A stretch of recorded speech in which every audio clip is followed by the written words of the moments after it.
Hi guys! ఇప్పుడే 'మత్తు వదలరా' cinema చూసొచ్చాను. Cinema ఎలా ఉందో చూసే ముందు మీలో ఎవరైనా కొత్తగా ఈ ఛానల్‌ని చూస్తున్నట్లయితే ఇప్పుడే ఈ ఛానల్‌ని సబ్స్క్రైబ్ చేసుకొని ప్రక్కనే ఉన్న బెల్ ఐకాన్‌ని ప్రెస్ చేయండి. ఈ వీడియోని లైక్ చేయండి. మీ అభిప్రాయాన్ని కామెంట్ చేయండి. 'మత్తు వదలరా' సినిమా చూసాక నా ఒపీనియన్ ఏంటంటే ఓకే. పర్లేదు.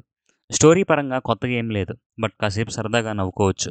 ఈ సినిమాని చివరి వరకు చూడగలిగాము అంటే అది సత్య వల్లనే. సినిమా స్టార్టింగ్ దగ్గర నుండి ఎండింగ్ వరకు సత్య ఆడియన్స్‌ని నవ్వించడానికి ప్రయత్నం చేస్తూనే ఉంటాడు. అక్కడక్కడ కొంచెం వర్కౌట్ అవ్వలేదు. బట్ మేజర్ పార్ట్ ఎంజాయ్ చేయొచ్చు. Comparing to second half, first half బావుంటుంది. హిలేరియస్‌గా కూడా అనిపిస్తుంది.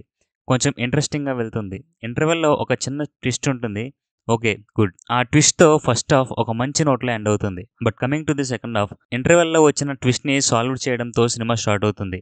ఈ ప్రాసెస్‌లో కొంచెం బోరింగ్ అనిపిస్తుంది. ఫన్ అయితే ఉంటుంది. మేజర్ పార్ట్స్‌లో కొంచెం బోరింగ్ అనిపిస్తుంది.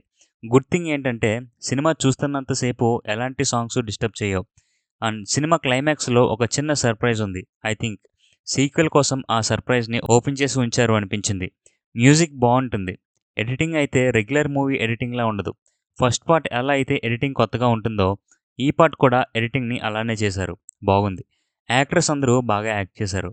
ఫైనల్‌గా చెప్పాలి అంటే నా ఒపీనియన్ ప్రకారం సినిమా ఓకే. పర్లేదు. సత్య కోసం చూసేయొచ్చు. Thank you for watching this video. Video నచ్చితే లైక్ చేయండి. బాయ్.